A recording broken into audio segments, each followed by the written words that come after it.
सतगुरु गुरु नानक पातशाह जी उस अकाल पुरख वाहिगुरु की रबी जोत प्राप्त करके इस संसार का उद्धार करने के लिए पहुंचे। इस तो बाद सतगुरु गुरु नानक पातशाह की शरण के भाई लैणा जी जदों आए उन्होंने 28 साल की उम्र सी। इस तो पहला उन्होंने जो भी कार्य किए जो भी कर्म किए वो गुरमत तो बशर्ते उल्ट सन, पर किते ना किते जीवन के अंदर धर्म का बीज बोया होया सीगा। इस तो बाद सतगुरु गुरु अंगद पातशाह की शरण के बाबा अमरदास आए। जदों बाबा अमरदास आए उन्होंने उम्र लगभग 62 साल की सी। हालांकि वो भी गुरमत तो उल्ट जिवें गंगा ते इशनान करना सनातनी मत के अनुसार धर्म के कारज करने, पर उन्होंने जीवन के भी किते ना किते धर्म का बीज बोया होया सीगा। इस तो बाद सतगुरु गुरु अमरदास पातशाह की शरण के आए भाई जेठा जी जिहड़े मां प्यो बचपन के चढ़ाई कर गए सन, किते ना किते मां प्यो की घाट के कारण ते दादी दियां दित्तियां होईयां चंगियां सिक्ख्यावां के कारण भाई जेठा जी के जीवन के अंदर धर्म का बीज बोया गया। समा पा करके उहिओ भाई जेठा जी सतगुरु गुरु रामदास पातशाह के नाम के नाल संसार दे विच प्रगट हुए। सतगुरु गुरु नानक पातशाह दे इस चौथी गुरता गद्दी दे विराजमान हुए, चौथे गुरु के रूप दे विच प्रगट हुए। सतगुरु गुरु रामदास पातशाह के गृह विखे जिन्हां दे घर जिन्हां दा विआह गुरु रामदास पातशाह का माता बीबी भानी जी के नाल होया। गुरु रामदास पातशाह के घर 3 बच्चे पैदा हुए, 3 लड़के पैदा हुए। पहले प्रीति चंद जी वड्डे सन, इस तो बाद महादेव सब तो छोटे सन अर्जुन देव। अर्जुन साहब जिन्होंने असी बड़े सत्कार के नाल असी याद करते हैं। बचपन तो ही गोइंदवाल साहब सतगुरु गुरु रामदास गुरु अमरदास पातशाह जी नाना जी लगते सीगे। बचपन तो ही गुरु घर तो गुरमतियां लोरियां प्राप्त करके गुरु घर दी सिक्ख्यावां धर्म की सिक्ख्या सिख धर्म की सिक्ख्या प्राप्त करते हैं। गुरु अर्जन पातशाह का जीवन वधदा फुलदा रहा। बचपन तो ही इन्होंने जो सिक्ख्यावां प्राप्त कीतियां लोरियां के रूप दे विच वो गुरमतियां धारण कीतियां ने। ते ये सुभाविक सी कि बचपन तो ही हुण एक छोटा जिहा बच्चा जो पाउं बचपन तो सिखावांगे वो सिखदा जाएगा। बीबी भानी जी जिहड़े हमेशा अकाल पुरख वाहिगुरू के भाणे के अनुसार अपना जीवन बसर करते सीगे, बचपन तो ही अर्जुन देव जी नूं गुरमत दी गुरतियां दित्तियां धर्म दी सिक्ख्यावां दित्तियां। गुरु अमरदास पातशाह जी जिहड़े नाना जी लगते सन ते बचपन का बहुता जीवन गुरु अमरदास पातशाह की गोद दे विच बतीत होया। कदी समा सी जदों गुरु अमरदास पातशाह ने वचन कह दिते सन, दोहिता बाणी का बोहिता, कि दोता अर्जुन देव कदी बाणी का बोहित बनेगा।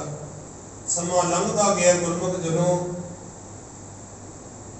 गुरु रामदास पातशाह दे ज्योति जोत समाउण समय गुरु रामदास पातशाह ने, क्योंकि गुरु घर की जिहड़ी मर्यादा वो एक दुनियावी मर्यादा तो वखरी है। घर दे विच कोई मुखी हुंदा चढ़ाई कर जावे तां उस घर दे वड्डे सपुत्र नूं घर का अगला मुखी स्थापित किया जाता है। पर गुरु घर की मर्यादा जी गुरु नानक पातशाह गुरता गद्दी ते विराजमान ने तां उन्हां तो बाद जिहड़े गुरता गद्दी ते भाई जी लैणा जी बैठे ने वो कोई पिता पुरखी सिद्धांत के अनुसार नहीं। हालांकि 2 पुत्र सी लक्ष्मी चंद ते श्री चंद, सिर्फ अध्यात्मक गुणां नूं मुख रखते हुए चंगे गुणां नूं मुख रखते हुए गुरु नानक पातशाह ने अपने अंदर की जोत भाई लैणा जी के अंदर टिका दी। भाई लैणा जी के 2 सपुत्र सी, पर उन्होंने चंगे गुण वेखदियां गुरबाणी के सिद्धांत के अनुसार कौन चल रही है ते अपनी अंदर की जोत बाबा अमरदास जी के अंदर जगा दी। गुरु अमरदास पातशाह जी उन्होंने 20 सुपुत्र सीगे, पर उन्होंने अपने सुपुत्रा नूं गुरता गद्दी ना दे करके, क्योंकि गुरता गद्दी चंगे गुणों के आधारित सहज संतोख दया धर्म धीरज इत्यादि, तो गुरु अमरदास पातशाह ने यह जोत अपने जवाई भाई जेठा जी के जीवन के अंदर टिका दी। गुरु रामदास पातशाह जी बड़े, हुण गुरु रामदास पातशाह के घर 3 बेटे ने, 3 सुपुत्र ने। वड्डे किरती चंद उन्होंने जदों भी गुरु रामदास पातशाह को वेख्या ते एक पिता के रूप दे विच वेखे है। हालांकि एक चंगे प्रबंधक सन भाई किरती चंद, पर जदों भी उन्होंने गुरु रामदास पातशाह को वेख्या एक पिता के रूप दे विच वेखे है। ते महादेव सन वो संसार तो उपराम सन, उन्होंने संसार के नाल कोई लैण देण नहीं सी। गुरमत सिद्धांत ते चलने वाले गुरु अर्जुन पातशाह जी ते गुरु रामदास पातशाह ने वेख्या कि जिहड़े हमेशा ही गुरु नानक के सिद्धांतां ते चल रहे ने, धन धन रामदास गुर जिन सिरिया तिने सवारिया। गुरु अर्जुन पातशाह जी गुरु रामदास पातशाह नूं अपने गुरु रूप दे विच वेखदे ने, गुरु पिता के स्वरूप दे विच वेखदे ने। इन्हां चंगे गुणां नूं मुख रखदिआं गुरु रामदास पातशाह ने ज्योति जोत समाउण समय गुरता गद्दी की जिम्मेवारी अर्जुन पातशाह नूं दे दित्ती ते गुरु अर्जुन पातशाह जी बने। गुरु अर्जुन पातशाह की शहादत की इतों मुढ़ वजद है। सब तो पहला विरोधता की गई है। किरती चंद जिहड़े वड्डे भरा सन वो चाहते सन गुरता गद्दी मैनू मिले, पर गुरु रामदास पातशाह जी ये पहला ही गुरता गद्दी की जिम्मेवारी अपने जिउंदिआं ज्योति जो समाउण तो पहला गुरु अर्जुन पातशाह को दे गए सन। गुरु रामदास पातशाह दे जिस दिन अंतिम अरदास सी उस दिन भी किरती चंद ने काफी विरोधता की। रिश्तेदारां ने बड़ा समझाया, भाई साहब भाई गुरदास जी बाबा बुढ़ा जी वर्गे ने बड़ा समझाया, पर किरती चंद ना समझे। उतों थोड़ी दूर जाके अपना एक डेरा बना के रहने लग पे है। गुरु अर्जुन पातशाह जी हुण गुरता गद्दी की जिम्मेवारी मिली है। 5वें पातशाह 5वें गुरु के रूप दे विच प्रगट होए ने। समय की नजाकत नूं वेखदिआं सतगुरु गुरु अर्जुन पातशाह जी उन्होंने केवल अध्यात्मक कार्य ही नहीं किए, सगों समाज के भले के लिए बड़े समाज कार्य भी किए, क्योंकि उस समय पानी की बड़ी किल्लत सीगी। गुरु अर्जुन पातशाह जी ने जितने कई नगर वसाए, जिवें तरन तारण नगर वसाया है, करतारपुर नगर वसाया है, छेहरटा साहिब ये नगर वसाए। इन्हां नगरां दे वसाउण दे नाल इत्थे सरोवर बनाए गए ते पानी की किल्लत दूर करने के लिए ते आले दुआले इलाकों के विच गुरु अर्जुन पातशाह ने खूह भी बड़े लगवाए। जिहदे कारण इलाके दे विच गुरु अर्जुन पातशाह जी बड़े हरमन प्यारे हो गए। आम लोग गुरु घर दे नाल जुड़न लग पए। केवल सिख परिवार ही नहीं, केवल हिंदू परिवारों के विचों ही नहीं, मुसलमान परिवारों के विच भी बहुतात परिवार सन जिहड़े गुरु नानक घर के सेवक बन गए सन। जिन्हां दे विचों एक प्रताप उदाहरण है भाई लंगा, जिहड़े 82 पिंडां दा मालक सी। भाई लंगा 82 पिंडां दा चौधरी सी, मुसलमान परिवार के विचों सी, पर गुरु नानक के घर का सेवक बन गया सी। गुरु अर्जुन पातशाह के घर में सेवा करन लग पिया सी। बड़ी सेवा की है। इस तरह इस्लामी भरावां दे विचों परिवारां दे विचों बड़े सन जिहड़े गुरु नानक घर के सेवक बन गए सन। दिन ब दिन गुरु अर्जुन पातशाह जी गुरु नानक के घर की जिहड़ी शोभा वधदी जा रही सी। केवल पंजाब ही नहीं, पंजाब तो बाहर भी देशां विदेशां दे विच जदों सतगुरु गुरु नानक पातशाह के घर की महत्ता वधदी जा रही सी, तां उस समय जहांगीर दिल्ली के तख्त ते बैठा है। जहांगीर के कन्ना तक हमेशा ये गल पहुंचती रही है कि एक पंजाब दे विच गुरु नानक नाम दे एक डेरा स्थापित है उन्होंने भाषा के विच। ਤੇ ਉਹ ਕੇਵਲ ਆਪਣੇ ਹੀ ਲੋਕਾਂ ਨੂੰ ਨਹੀਂ, ਮੁਸਲਮਾਨ ਪਰਿਵਾਰਾਂ ਦੇ ਵਿੱਚੋਂ ਵੀ ਉਹ ਆਪਣੇ ਸੇਵਕ ਬਣਾਉਂਦੇ ਜਾ ਰਹੇ ਨੇ। ਕਈ ਵਾਰ ਇਹ ਸ਼ਿਕਾਇਤ ਜਹਾਂਗੀਰ ਤੱਕ ਪਹੁੰਚ ਚੁੱਕੀ ਸੀਗੀ। ਪਹਿਲਾ ਕਾਰਨ ਬਣਿਆ ਪ੍ਰਿਥੀ ਚੰਦ ਘਰ ਦੀ ਘਰੇਲੂ ਲੜਾਈ। ਪ੍ਰਿਥੀ ਚੰਦ ਆਪ ਗੁਰਤਾ ਗੱਦੀ ਪ੍ਰਾਪਤ ਕਰਨੀ ਚਾਹੁੰਦਾ ਸੀ। ਗੁਰੂ ਅਰਜਨ ਪਾਤਸ਼ਾਹ ਦੇ ਪਹਿਲਾਂ ਨੇ ਹਮਲੇ ਵੀ ਕਰਵਾਏ। ਲਾਹੌਰ ਦਾ ਰਹਿਣ ਵਾਲਾ ਸੈਨਾਪਤੀ ਜਿਹੜਾ ਸੁਲਹੀ ਖਾਨ, ਉਹਦੇ ਰਾਹੀਂ ਹਮਲਾ ਕਰਵਾਉਣਾ ਚਾਹਿਆ ਪਰ ਸਫਲ ਨਾ ਹੋ ਸਕਿਆ। ਦੂਜਾ ਹਮਲਾ ਭਾਈ ਇਸ ਪ੍ਰਿਥੀ ਚੰਦ ਨੇ ਇੱਕ ਸੁਲਭੀ ਖਾਨ ਸੀ, ਉਹਦੇ ਰਾਹੀਂ ਹਮਲਾ ਕਰਵਾਇਆ ਪਰ ਉਹਦੇ ਵਿੱਚ ਵੀ ਇਹ ਕਾਮਯਾਬ ਨਾ ਹੋਇਆ। ਉਸ ਤੋਂ ਬਾਅਦ ਸਮਾਂ ਪਾ ਕਰਕੇ ਗੁਰੂ ਅਰਜਨ ਪਾਤਸ਼ਾਹ ਦੇ ਗ੍ਰਹਿ ਵਿਖੇ ਇੱਕ ਬੱਚੇ ਨੇ ਜਨਮ ਲਿਆ, ਬਾਲਕ ਨੇ ਜਨਮ ਲਿਆ। ਬਾਲਕ ਦਾ ਨਾਮ ਰੱਖਿਆ ਹਰਗੋਬਿੰਦ। ਹੁਣ ਜਦੋਂ ਗੁਰੂ ਅਰਜਨ ਪਾਤਸ਼ਾਹ ਦੇ ਘਰ ਦੇ ਵਿੱਚ ਬਾਲਕ ਨੇ ਜਨਮ ਲਿਆ, ਹਰਗੋਬਿੰਦ ਪਾਤਸ਼ਾਹ ਨੇ ਜਨਮ ਲਿਆ, ਤਾਂ ਪ੍ਰਿਥੀ ਚੰਦ ਹੋਰ ਈਰਖਾ ਦੇ ਵਿੱਚ ਆ ਗਿਆ। ਇਹਨੇ ਬਾਲਕ ਹਰਗੋਬਿੰਦ ਜੀ ਨੂੰ ਵੀ ਮਾਰਨ ਦੇ ਲਈ ਕਿ ਹੋ ਸਕਦਾ ਹੈ ਜੇ ਅਰਜੁਨ ਤੋਂ ਬਾਅਦ ਕਿਤੇ ਇਹ ਬਾਲਕ ਗੁਰਤਾ ਗੱਦੀ ਤੇ ਨਾ ਵਿਰਾਜਮਾਨ ਹੋ ਜਾਏ, ਇਸ ਲਈ ਪ੍ਰਿਥੀ ਚੰਦ ਨੇ ਉਸ ਬਾਲਕ ਹਰਗੋਬਿੰਦ ਨੂੰ ਵੀ ਮਾਰਨ ਦੇ ਲਈ 3 ਹਮਲੇ ਕਰਵਾਏ। ਹਮੇਸ਼ਾ ਇਹ ਇਸ ਤਾਕ ਦੇ ਵਿੱਚ ਰਹਿੰਦਾ ਸੀ, ਕਿਵੇਂ ਨਾ ਕਿਵੇਂ ਮੈਂ ਅਰਜੁਨ ਨੂੰ ਖਤਮ ਕਰ ਦੇਵਾਂ ਜਾਂ ਉਹਨਾਂ ਦੇ ਬਾਲਕ ਹਰਗੋਬਿੰਦ ਨੂੰ ਖਤਮ ਕਰ ਦੇਵਾਂ, ਪਰ ਇਹ ਸਫਲ ਨਾ ਹੋ ਸਕਿਆ।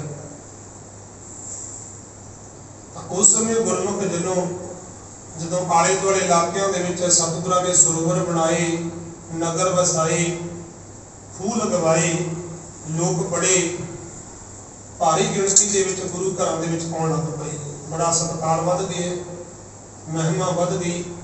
ਸਮੇਂ ਦੀ ਨਜ਼ਾਕਤ ਨੂੰ ਵੇਖਦਿਆਂ ਗੁਰੂ ਅਰਜਨ ਪਾਤਸ਼ਾਹ ਜੀ ਨੇ ਉਸ ਸਮੇਂ 1604 ਈਸਵੀ ਨੂੰ ਆਦਿ ਸਾਹਿਬ ਸ੍ਰੀ ਗੁਰੂ ਗ੍ਰੰਥ ਸਾਹਿਬ ਪਾਤਸ਼ਾਹ ਦੀ ਸੰਕਲਨਾ ਕੀਤੀ, ਸੰਪਾਦਨਾ ਕੀਤੀ, ਜਿਹਦੇ ਵਿੱਚ 5 ਗੁਰੂ ਸਾਹਿਬਾਨ ਅਤੇ 11 ਭੱਟ ਅਤੇ 15 ਭਗਤਾਂ ਦੀ ਬਾਣੀ ਦਰਜ ਕੀਤੀ ਗਈ। ਸਤਿਗੁਰਾਂ ਦੀ ਸ਼ਹਾਦਤ ਦਾ ਇਹ ਦੂਜਾ ਕਾਰਨ ਸੀ ਆਦਿ ਸ੍ਰੀ ਗੁਰੂ ਗ੍ਰੰਥ ਸਾਹਿਬ ਪਾਠ ਦੀ ਸੰਪਾਦਨਾ, ਕਿਉਂਕਿ ਗੁਰੂ ਗ੍ਰੰਥ ਸਾਹਿਬ ਦੇ ਵਿੱਚ ਜਿਹੜੇ 15 ਭਗਤ ਉਹ ਸਨ ਜਿਨ੍ਹਾਂ ਨੂੰ ਸਮੇਂ ਦੀ ਸਰਕਾਰ ਜਾਂ ਸਮੇਂ ਦਾ ਸਿਸਟਮ ਜਾਂ ਸਮੇਂ ਦੇ ਧਾਰਮਿਕ ਠੇਕੇਦਾਰ ਨਹੀਂ ਸਨ ਚਾਹੁੰਦੇ ਕਿ ਇਹ ਕਿਸੇ ਧਰਮ ਤੇ ਜਾਣ, ਕਿਸੇ ਮੰਦਿਰ ਦੇ ਵਿੱਚ ਜਾਣ। ਭਗਤ ਨਾਮਦੇਵ ਵਰਗਿਆਂ ਨੂੰ ਜਿਨ੍ਹਾਂ ਨੂੰ ਮੰਦਿਰਾਂ ਦੇ ਵਿੱਚੋਂ ਧੱਕੇ ਮਾਰ ਕੇ ਬਾਹਰ ਕੱਢ ਦਿੱਤਾ, ਭਗਤ ਕਬੀਰ ਸਿੰਘ ਜੀ, ਬਾਬਾ ਰਵਿਦਾਸ ਜੀ ਵਰਗਿਆਂ ਨੂੰ ਜਿਨ੍ਹਾਂ ਨੂੰ ਮੰਦਿਰਾਂ ਦੇ ਵਿੱਚੋਂ ਧੱਕੇ ਮਾਰ ਕੇ ਬਾਹਰ ਕੱਢ ਦਿੰਦੇ ਸਨ ਉਸ ਸਮੇਂ ਦੇ ਲੋਕ ਧਰਮ ਦੇ ਠੇਕੇਦਾਰ। ਸਤਿਗੁਰੂ ਗੁਰੂ ਅਰਜਨ ਪਾਤਸ਼ਾਹ ਨੇ ਇਹੋ ਜਿਹੀ ਕਲਾ ਵਰਤਾਈ, ਇਹੋ ਜਿਹਾ ਇੱਕ ਅਨੋਖੀ ਕਲਾ ਵਰਤਾ ਦਿੱਤੀ, ਜਿਨ੍ਹਾਂ ਨੂੰ ਮੰਦਿਰਾਂ ਦੇ ਵਿੱਚੋਂ ਧੱਕੇ ਮਾਰੇ ਜਾਂਦੇ ਸਨ। ਸਤਿਗੁਰੂ ਗੁਰੂ ਅਰਜਨ ਪਾਤਸ਼ਾਹ ਜੀ ਨੇ ਉਹਨਾਂ ਨੂੰ ਸਾਰਿਆਂ ਨੂੰ ਇਕੱਠੇ ਕਰਕੇ ਹਰਿਮੰਦਰ ਸਾਹਿਬ ਦੇ ਵਿੱਚ ਬਿਠਾ ਦਿੱਤਾ। ਆਦਿ ਸ੍ਰੀ ਗੁਰੂ ਗ੍ਰੰਥ ਸਾਹਿਬ ਪਾਤਸ਼ਾਹ ਦੇ ਵਿੱਚ ਉਹਨਾਂ ਦੀ ਬਾਣੀ ਦਰਜ ਕਰ ਦਿੱਤੀ। ਹੁਣ ਉਹ ਲੋਕ ਕਿਵੇਂ ਸਹਾਰ ਸਕਦੇ ਸਨ ਜਿਨ੍ਹਾਂ ਨੂੰ ਉਹ ਮੰਦਿਰਾਂ ਦੇ ਵਿੱਚ ਨਹੀਂ ਸਨ ਵੇਖ ਸਕਦੇ। ਉਹਨਾਂ ਦੀ ਬਾਣੀ ਗੁਰੂ ਹਰਿਮੰਦਰ ਸਾਹਿਬ ਦੇ ਵਿੱਚ ਪ੍ਰਕਾਸ਼ ਹੋਣ ਲੱਗ ਪਈ। ਫਿਰ ਉਹ ਈਰਖਾ ਵਸ ਹੋ ਗਏ, ਚਾਹੁੰਦੇ ਸਨ, ਮੌਕੇ ਦੀ ਤਲਾਸ਼ ਦੇ ਵਿੱਚ ਹਮੇਸ਼ਾ ਰਹਿੰਦੇ ਸਨ ਕਿਵੇਂ ਨਾ ਕਿਵੇਂ ਗੁਰੂ ਅਰਜਨ ਪਾਤਸ਼ਾਹ ਨੂੰ ਖਤਮ ਕੀਤਾ ਜਾਏ। ਦੂਜਾ ਕਾਰਨ ਗੁਰੂ ਗ੍ਰੰਥ ਸਾਹਿਬ ਪਾਤਸ਼ਾਹ ਦੀ ਸੰਪਾਦਨਾ। ਤੀਜਾ ਕਾਰਨ ਇੱਕ ਸਰਹੰਦ ਦਾ ਰਹਿਣ ਵਾਲਾ ਸ਼ੇਖ ਅਹਿਮਦ ਸਰਹੰਦੀ, ਜਿਹੜਾ ਇੱਕ ਨਕਸ਼ਬੰਦੀ ਇੱਕ ਫਿਰਕਾ ਸੀਗਾ, ਉਹਦਾ ਮੁਖੀ ਸੀਗਾ ਸ਼ੇਖ ਅਹਿਮਦ ਸਰਹੰਦੀ। ਇਹਦੀਆਂ ਕਾਫੀ ਚਿੱਠੀਆਂ ਅੱਜ ਵੀ ਮਿਲ ਜਾਂਦੀਆਂ ਨੇ, ਜਿਹੜੀਆਂ ਚਿੱਠੀਆਂ ਸ਼ੇਖ ਅਹਿਮਦ ਸਰਹੰਦੀ ਨੇ ਜਹਾਂਗੀਰ ਨੂੰ ਲਿਖੀਆਂ ਸਨ ਗੁਰੂ ਨਾਨਕ ਘਰ ਦੇ ਖਿਲਾਫ। ਹਮੇਸ਼ਾ ਇਹਨੇ, ਕਿਉਂਕਿ ਨਹੀਂ ਸੀ ਚਾਹੁੰਦਾ, ਇੱਕ ਕੱਟੜਪੰਥੀ ਇੱਕ ਨਕਸ਼ਬੰਦੀ ਸਰਾਂ ਦਾ ਮੁਖੀ ਸੀਗਾ, ਇਹ ਨਹੀਂ ਸੀ ਚਾਹੁੰਦਾ ਕਿ ਇੱਕ ਆਮ ਪਰਿਵਾਰਾਂ ਦੇ ਵਿੱਚੋਂ, ਆਮ ਮੁਸਲਮਾਨ ਭਰਾਵਾਂ ਦੇ ਵਿੱਚੋਂ, ਪਰਿਵਾਰਾਂ ਦੇ ਵਿੱਚੋਂ ਉਹ ਲੋਕ ਗੁਰੂ ਅਰਜਨ ਪਾਤਸ਼ਾਹ ਦੇ ਸੇਵਕ ਬਣਨ। ਇੱਥੋਂ ਤੱਕ ਕਿ ਸਾਈਂ ਮੀਆਂ ਵੀਰ ਜੀ ਵਰਗੇ ਜਿਹੜੇ ਉੱਚੇ ਜੀਵਨ ਵਾਲੇ ਫਕੀਰ, ਉੱਚੇ ਜੀਵਨ ਵਾਲੇ ਜਿਹੜੇ ਪੀਰ ਸਨ, ਜਿਨ੍ਹਾਂ ਦੇ ਹੱਥੀਂ ਸਤਿਗੁਰੂ ਗੁਰੂ ਅਰਜਨ ਪਾਤਸ਼ਾਹੀ ਨੇ ਦਰਬਾਰ ਸਾਹਿਬ ਦੀ ਨੀਂਹ ਰਖਵਾਈ, ਇਹ ਸ਼ੇਖ ਅਹਿਮਦ ਸਰਹੰਦੀ ਨਹੀਂ ਸੀ ਚਾਹੁੰਦਾ ਇਹੋ ਜਿਹੇ ਪੀਰ ਗੁਰੂ ਅਰਜਨ ਪਾਤਸ਼ਾਹੀ ਦੇ ਕੋਲ ਜਾਣ। ਤਾਂ ਇਹਨੇ ਇੱਕ ਚਾਲ ਚੱਲੀ। ਲਾਹੌਰ ਦਾ ਰਹਿਣ ਵਾਲਾ ਜਿਹੜਾ ਸੂਬੇਦਾਰ ਸੀਗਾ, ਗਵਰਨਰ ਮੁਰਤਜ਼ਾ ਖਾਨ, ਇਹਨੂੰ ਸ਼ੇਖ ਬੁਖਾਰੀ ਦੇ ਨਾਮ ਦੇ ਨਾਲ ਵੀ ਇਤਿਹਾਸ ਦੇ ਵਿੱਚ ਲਿਖਿਆ ਮਿਲਦਾ ਹੈ। ਇਹਦਾ ਅਸਲ ਨਾਮ ਸੀ ਮੁਰਤਜ਼ਾ ਖਾਨ। ਤੇ ਇਹ ਮੁਰਤਜ਼ਾ ਖਾਨ ਸ਼ੇਖ ਅਹਿਮਦ ਸਰਹੰਦੀ ਦਾ ਚੇਲਾ ਸੀਗਾ, ਮੁਰੀਦ ਸੀਗਾ। ਇਹਨੇ ਕਿਵੇਂ ਨਾ ਕਿਵੇਂ ਮੁਰਤਜ਼ਾ ਖਾਨ ਨੂੰ ਆਪਣੇ ਗੱਲਾਂ ਦੇ ਵਿੱਚ ਲਿਆ ਕੇ ਆਖਿਆ ਕਿ ਜਿਵੇਂ ਵੀ ਉਹ ਸੰਭਵ ਹੋਵੇ ਕੋਈ ਤਰੀਕਾ ਵਰਤੋ ਤੇ ਗੁਰੂ ਅਰਜਨ ਨੂੰ ਰਸਤੇ ਤੋਂ ਹਟਾਇਆ ਜਾ ਸਕੇ। ਉਹ ਸਾਡੇ ਰਸਤੇ ਦਾ ਰੋੜਾ ਬਣਿਆ ਹੋਇਆ ਹੈ, ਜਦੋਂ ਤੱਕ ਉਹ ਅਸੀਂ ਇਸਲਾਮ ਦਾ ਪ੍ਰਚਾਰ ਨਹੀਂ ਕਰ ਸਕਾਂਗੇ। ਇਹ ਸ਼ੇਖ ਅਹਿਮਦ ਸਰਹੰਦੀ ਦੇ ਆਪਣੀ ਵਾਰਤਾਲਾਪ ਹੈ, ਉਹਦੇ ਆਪਣੇ ਮਨ ਦੇ ਵਿਚਾਰ ਨੇ। ਇਸ ਲਈ ਲਗਭਗ 70-80 ਉਹਨੇ ਚਿੱਠੀਆਂ ਵੀ ਲਿਖੀਆਂ ਸਨ, ਪਰ ਮੌਕਾ ਨਾ ਮਿਲ ਸਕਿਆ। ਹਮੇਸ਼ਾ ਮੌਕੇ ਦੀ ਤਾੜ ਦੇ ਵਿੱਚ ਰਹਿੰਦੇ ਸੀਗੇ ਕਿ ਕਿਵੇਂ ਨਾ ਕਿਵੇਂ ਗੁਰੂ ਅਰਜਨ ਪਾਤਸ਼ਾਹ ਨੂੰ ਪਾਸੇ ਕੀਤਾ ਜਾਏ। ਜਹਾਂਗੀਰ ਜਿਹੜਾ ਹਿੰਦੁਸਤਾਨ ਦਾ ਭਾਰਤ ਦਾ ਵਾਰਿਸ ਹੈ, ਉਹਨੇ ਵੀ ਆਪਣੀ ਜੀਵਨ ਗਾਥਾ ਦੇ ਵਿੱਚ ਤੁਝ ਕੇ ਜਹਾਂਗੀਰੀ ਦੇ ਵਿੱਚ ਇਸ ਗੱਲ ਦਾ ਖੁਲਾਸਾ ਕੀਤਾ ਹੈ ਕਿ ਨਾਨਕ ਦੇ ਨਾਮ ਤੇ ਇੱਕ ਦੁਕਾਨ ਖੁੱਲੀ ਹੈ। ਇਹ ਉਹਦੇ ਬਚਨ ਨੇ, ਉਹਦੀ ਬੋਲਬਾਣੀ ਹੈ ਜਹਾਂਗੀਰ ਦੀ, ਉਹਦੀ ਭਾਸ਼ਾ ਕਿ ਇੱਕ ਪੰਜਾਬ ਦੇ ਵਿੱਚ ਇੱਕ ਦੁਕਾਨ ਖੁੱਲੀ ਹੈ ਤੇ ਗੁਰੂ ਅਰਜਨ ਲੋਕਾਂ ਨੂੰ ਗੁੰਮਰਾਹ ਕਰ ਰਹੇ ਨੇ। ਇਹ ਉਹਦੇ ਭਾਸ਼ਾ ਦੇ ਬਚਨ ਨੇ ਜਹਾਂਗੀਰ ਦੇ ਆਪਣੇ ਜੀਵਨ ਗਾਥਾ ਦੇ ਵਿੱਚ ਤੁਝ ਕੇ ਜਹਾਂਗੀਰੀ ਦੇ ਵਿੱਚ। ਤੇ ਉਹ ਵੀ ਚਾਹੁੰਦਾ ਸੀ, ਉਹਨੇ ਲਿਖਿਆ ਕਿ ਮੈਂ ਚਾਹੁੰਦਾ ਸੀ ਕੋਈ ਨਾ ਕੋਈ ਇਹੋ ਜਿਹਾ ਤਰੀਕਾ ਹੋਵੇ, ਮੈਨੂੰ ਮੌਕਾ ਮਿਲੇ, ਮੈਂ ਅਰਜੁਨ ਨੂੰ ਖਤਮ ਕਰ ਸਕਾਂ ਤੇ ਮੇਰੇ ਰਸਤੇ ਦਾ ਰੋੜਾ ਹਟ ਜਾਏ। ਆਖਰਕਾਰ ਉਧਰ ਇੱਕ ਚੰਦੂ ਲਾਹੌਰ ਦਾ ਦੀਵਾਨ ਸੀਗਾ, ਇਹਦੀ ਵੀ ਕਾਫੀ ਜਹਾਂਗੀਰ ਨਾਲ ਬਣਦੀ ਸੀ, ਆਉਣੀ ਜਾਣੀ ਸੀਗੀ, ਕਿਉਂਕਿ ਲਾਹੌਰ ਦਰਬਾਰ ਦੇ ਵਿੱਚ ਇੱਕੋ ਉੱਚੇ ਪਦ ਤੇ ਇਹ ਨੌਕਰੀ ਕਰਦਾ ਸੀ ਚੰਦੂ। ਇਹਦੀ ਲੜਕੀ ਦਾ, ਜਿਹੜੇ ਚੰਦੂ ਦੇ ਅੱਗੇ ਕਰਿੰਦੇ ਸਨ ਉਸ ਸਮੇਂ, ਚੰਦੂ ਦੀ ਲੜਕੀ ਦਾ ਰਿਸ਼ਤਾ ਗੁਰੂ ਅਰਜਨ ਪਾਤਸ਼ਾਹ ਦੇ ਸੁਪੁੱਤਰ ਹਰਗੋਬਿੰਦ ਸਾਹਿਬ ਨੂੰ ਕਰ ਦਿੱਤਾ ਸੀ। ਪਰ ਸਿੱਖ ਸੰਗਤਾਂ ਦੇ ਕਹਿਣ ਤੇ ਜਦੋਂ ਚੰਦੂ ਦੀ ਅਸਲੀਅਤ ਪਤਾ ਲੱਗੀ ਤੇ ਗੁਰੂ ਅਰਜਨ ਪਾਤਸ਼ਾਹ ਨੇ ਉਹ ਰਿਸ਼ਤਾ ਵਾਪਸ ਮੋੜ ਦਿੱਤਾ ਸੀ। ਆਖਿਆ ਸੀ ਅਸੀਂ ਰਿਸ਼ਤਾ ਨਹੀਂ ਲੈਣਾ। ਜਦੋਂ ਚੰਦੂ ਨੇ ਕਿਹਾ ਸੀ ਕਿ ਇੱਕ ਚੁਬਾਰੇ ਦੀ ਇੱਟ ਮੋਰੀ ਨੂੰ ਲਗਾ ਦਿੱਤੀ, ਕਹਿਣ ਤੋਂ ਭਾਵ ਚੰਦੂ ਆਪਣੇ ਆਪ ਨੂੰ ਚੁਬਾਰਾ ਸਮਝਦਾ ਸੀ ਤੇ ਗੁਰੂ ਨਾਨਕ ਦੇ ਘਰ ਨੂੰ ਇੱਕ ਮੋਰੀ ਤੋਂ ਸਮਝਦਾ ਸੀਗਾ। ਸਿੱਖ ਸੰਗਤਾਂ ਦੇ ਕਹਿਣ ਤੇ ਸਤਿਗੁਰਾਂ ਨੇ ਉਹਦੇ ਲੜਕੀ ਦੇ ਰਿਸ਼ਤੇ ਦੀ ਨਾ ਕਰ ਦਿੱਤੀ, ਵਾਪਸ ਮੋੜ ਦਿੱਤਾ। ਹੁਣ ਚੰਦੂ ਇਸ ਗੱਲ ਤੋਂ ਖਾਰ ਖਾਣ ਲੱਗ ਪਿਆ ਕਿ ਕੇਵਲ ਪੰਜਾਬ ਹੀ ਨਹੀਂ, ਸਾਰੇ ਭਾਰਤ ਦੇ ਵਿੱਚ ਮੇਰੀ ਬੇਇੱਜ਼ਤੀ ਹੋਈ ਹੈ ਕਿ ਇੱਕ ਚੰਦੂ ਜਿਹੜਾ ਦੀਵਾਨਾ ਦੀ ਲੜਕੀ ਦਾ ਰਿਸ਼ਤਾ ਮੋੜ ਦਿੱਤਾ। ਚੰਦੂ ਵੀ ਚਾਹੁੰਦਾ ਸੀ ਕੋਈ ਮੌਕਾ ਮਿਲੇ ਤੇ ਗੁਰੂ ਅਰਜਨ ਤੋਂ ਮੈਂ ਆਪਣੀ ਬੇਇੱਜ਼ਤੀ ਦਾ ਬਦਲਾ ਲਵਾਂ। ਆਖਰਕਾਰ ਇਹ ਸਾਰੇ ਉਧਰੋਂ ਪ੍ਰਿਥੀ ਚੰਦ, ਸ਼ੇਖ ਅਹਿਮਦ ਸਰਹੰਦੀ, ਮੁਰਤਜ਼ਾ ਖਾਨ, ਚੰਦੂ ਇਹ ਆਪੋ ਆਪਣੇ ਸਮੇਂ ਦੇ ਅਨੁਸਾਰ ਮੌਕੇ ਦੀ ਭਾਲ ਦੇ ਵਿੱਚ ਨੇ। ਪਰ ਇਹੋ ਜਿਹਾ ਸਮਾਂ ਬਣਿਆ, ਦਿੱਲੀ ਦਰਬਾਰ ਦੇ ਵਿੱਚ ਇੱਕ ਬਗਾਵਤ ਸ਼ੁਰੂ ਹੋਈ। ਜਹਾਂਗੀਰ ਦਾ ਲੜਕਾ ਸੀ ਅਮੀਰ ਖੁਸਰੋ, ਉਹਨੇ ਬਗਾਵਤ ਕੀਤੀ। ਜਹਾਂਗੀਰ ਨੇ ਉਹਨੂੰ ਆਗਰੇ ਦੀ ਜੇਲ੍ਹ ਦੇ ਵਿੱਚ ਬੰਦ ਕਰ ਦਿੱਤਾ। ਉਸ ਤੋਂ ਬਾਅਦ ਅਮੀਰ ਖੁਸਰੋ ਆਪਣੇ ਪਿਤਾ ਨੂੰ, ਜਹਾਂਗੀਰ ਨੂੰ ਕਹਿਣ ਲੱਗਾ, ਹਾਬਾ ਹਜ਼ੂਰ, ਮੈਂ ਤੁਹਾਡੇ ਖਿਲਾਫ ਕੋਈ ਬਗਾਵਤ ਨਹੀਂ ਕਰਾਂਗਾ, ਮੈਂ ਆਪਣੇ ਦਾਦੇ ਤੇ ਉਹਨਾਂ ਦੀ ਮਜ਼ਾਰ ਤੇ ਫੁੱਲ ਚੜਾਉਣੇ ਨੇ, ਮੈਨੂੰ ਕੁਝ ਦਿਨ ਦੀ, ਜਿਵੇਂ ਆਪਾਂ ਕਹਿੰਦੇ ਹਾਂ, ਬੇਲ ਦਿੱਤੀ ਜਾਵੇ, ਜ਼ਮਾਨਤ ਤੇ ਮੈਨੂੰ ਛੱਡ ਦਿੱਤਾ ਜਾਵੇ। ਆਖਰਕਾਰ ਜਹਾਂਗੀਰ ਨੇ ਉਹਨੂੰ ਬੇਲ ਤੇ ਛੱਡ ਦਿੱਤਾ।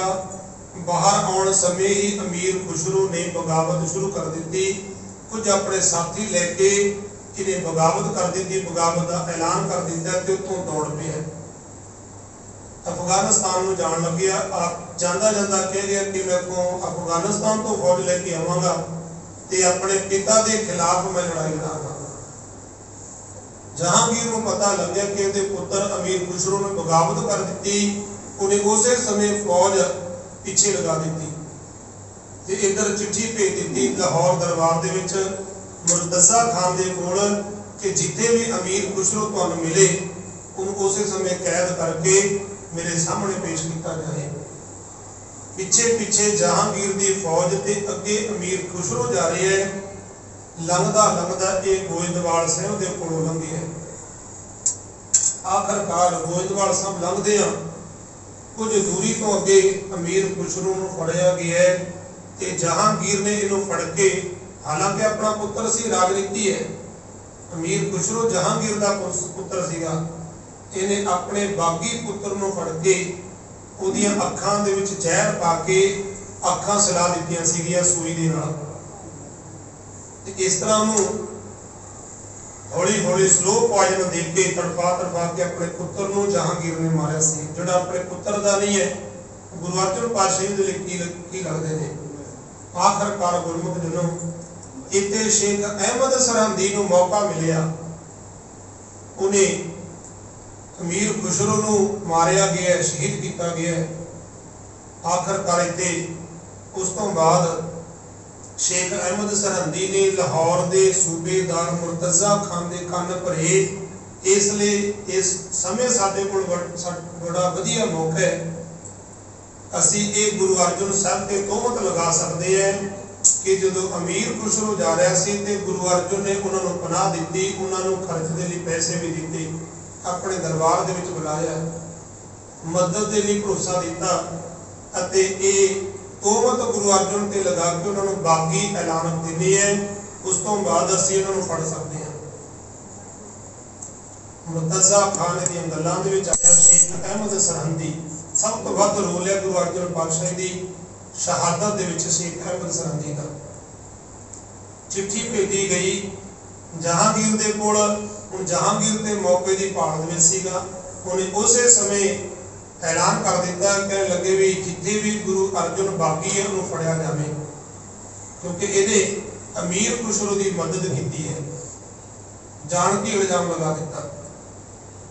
राजनीति अज भी जो किसी को खत्म करना हो, कोई ना कोई उत्ते इल्जाम ला के जां उत्ते जिवें पुलिस प्रशासन है जां उत्ते कोई पिस्टल पा दिंदे ने जां नशे पा दिंदे ने। जो किसी को फसाउणा होवे, मारना होवे, उस तो बाद उन्होंने गैंगस्टर का नाम दे के इनकाउंटर करके मार दिता जाता है। अज भी राजनीति वही चल रही है। गुरु अर्जन पातशाह के खिलाफ हुक्मनामा जारी होया है। मुर्तज़ा खान फौज लेके पहुंची है। गुरु अर्जन पातशाह नूं कैद करके लाहौर ले जाया गया है। ये लगभग 20 मई तो बाद का समय।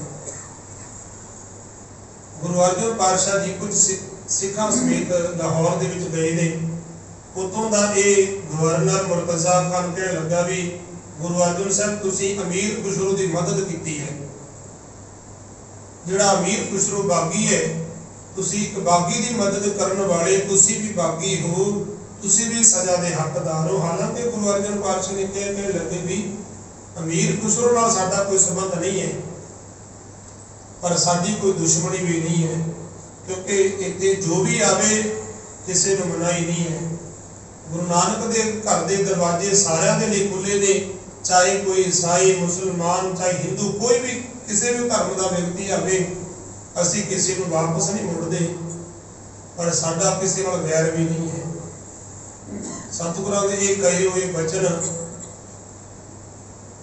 जख्म कर गए मुर्तज़ा खान के जीवन के उपर, मन के उपर। उस समय शेख अहमद सरहंदी भी लाहौर दरबार दे विच मौजूद है। इन्होंने फतवा सुनाया है कि गुरु अर्जन नूं यासा दे तसीहे दे करके यासा कानून के अनुसार शहीद किया जाए, कतल किया जाए। उन्होंने भाषा दे विच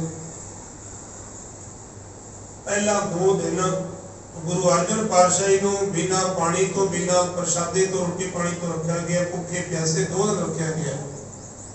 तीजे दिन कहने लगे भी तुसीं इस्लाम कबूल करो। गुरु अर्जन पातशाह जी कहने लगे भी जे मौत आनी है फिर अटल है, फिर धर्म तब्दील क्यों करिए। तीसरे दिन इन्होंने मुर्तज़ा खान ते शेख अहमद सरहंदी चंदू भी दरबार दे विच मौजूद है। इतों तक कि सतगुरां दा जिहड़ा वड्डा भरा पिरती चंद भी मौजूद है। ये सारे जो घटनाक्रम का हर रोज का हाल दिल्ली दे विच पहुंच रहे हैं जहांगीर दे कोल। जहांगीर ने खुल दे दी कि जिवें भी होवे गुरु अर्जन को खत्म किया जाए, कतल किया जाए, जो भी तुसी हथ कंडे अपनाओ। आखिरकार तीसरे दिन सतगुरां दे शरीर के उपर इन्हां ने गरम गरम रेत पवाई गई। सतगुरां नूं एक उबलदे हुए देगे दे विच पानी दे विच बिठाया गया है, जिस नाल उबलदे हुए पानी दे विच सतगुरां दे जिहड़े शरीर के पैरां दे लत्तां दा जिहड़ा मास सीगा वो बिल्कुल हड्डियां तो उतर चुका सीगा। इतिहासक पन्ने दस रहे हैं।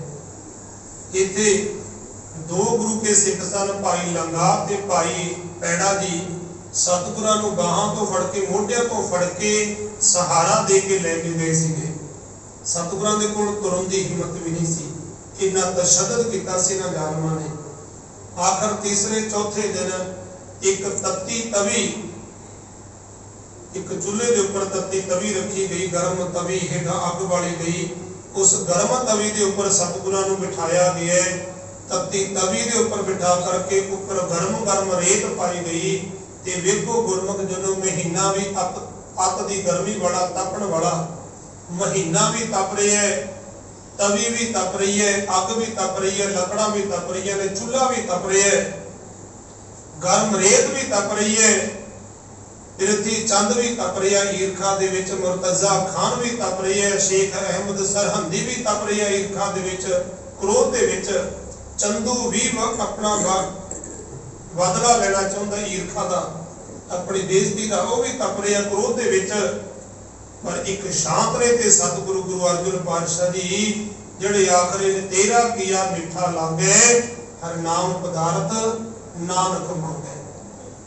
तो गुरमुख जदों सतगुरां दे शरीर के उपर गरम गरम रेत पाई गई, सतगुरां दा शरीर बिल्कुल निढाल हो चुका सी। उस तो बाद अक दे तशीहे दे करके ना जालमां ने सतगुरां दे पावन स्वरूप नूं, पावन शरीर नूं एक पत्थर दे नाल बन के नाल चलदे लाहौर दे रावी दरिया दे विच रोड़ दिता गया। उस तो बाद सतगुरां दा जिहड़ा पावन शरीर वो नहीं सी मिलिया, डेड बॉडी सतगुरां दे शरीर दी नहीं सी मिली। सतगुरु जी उस रावी दरिया दे विच अपने आप नूं विलीन कर रहे है। एक तत्ती तवी ते बैठ देगां दे विच उबाले खा, शरीर के उपर गर्म रेत पवा, सतगुरु जी अत दा तशद्दद चलदे हुए शांति का सबक सारिਆਂ ਨੂੰ पढ़ाउंदे रहे। इत्थे साईं मियां मीर जी आए सन जदों सतगुरु नूं तत्ती तवी ते बिठाया गया सीगा। जदों सतगुरु तत्ती तवी ते बैठे सन, अकाल पुरख वाहिगुरु दा सिमरन कर रहे सन, तां वेखिया कि जालम लकड़ां ते लकड़ां चौंक रहे ने। साईं मियां मीर जी तड़फ उठे, कहण लगे पातशाह किहो जिहा जिगरा तुसीं इस तत्ती तवी ते बैठे हो, हेठां अग बढ़ रही है, पातशाह जी सी तक नहीं तुसीं कर रहे। सतगुरु गुरु अर्जन पातशाह जी कहने लगे साईं मियां मीर जी, एक दिन समा सी जदों तुसीं एक पंक्ति दे अर्थ पुछे सीगे, तन मन काट काट सब अरपी विच अग्नि आप जलाई, ते असीं तुहानूं आख्या सी आएगा समा, जदों समा आया तुहानूं इस पंक्ति दे अर्थ करके विखावांगे। वो समा आ गया साईं मियां मीर जीओ, अज असीं तुहानूं उस पंक्ति दे अर्थ इस तत्ती तवी ते बैठ के करके विखा रहे हैं। तन मन काट काट सब अर्पी विच अग्नि आप जलाई। साईं मियां मीर जी कहने लगे पातशाह जी ये हालात मेरे तो नहीं वेखे जा रहे, चाहो हुक्म करो, लाहौर नूं मैं मुद्दा मार देना है। सतगुरु कहने लगे नहीं, अकाल पुरख वाहिगुरु दा पाना है, जाको हर रंग लागू इस युग में, सो कहियत है सूरा। आत्म जिणे सागल वस ताकै, जाका सतगुर पूरा। जिन्हां नूं पूरा गुरु मिल जावे, अकाल पुरख वाहिगुरु दे नाम दे नाल जुड़ जाण गुरमुख जनो, उन्हां नूं नाम दा रंग चढ़ जाता है, आत्मक रंग चढ़ जाता है, वो आत्मक तौर पर सूरवीर बन जाते हैं। सतगुरु गुरु अर्जन पातशाही का जो अज शहीदी पुरब सारी दुनिया के विच मनाया जा रहा है, नानकशाही कैलेंडर के अनुसार कल 16 तरीक को सारी दुनिया के विच मनाया जाना सतगुरु गुरु अर्जन पातशाही का शहीदी पुरब। सतगुरां दे इस शहीदी पुरब ਨੂੰ ਸਮਰਪਿਤ हर साल की तरह धन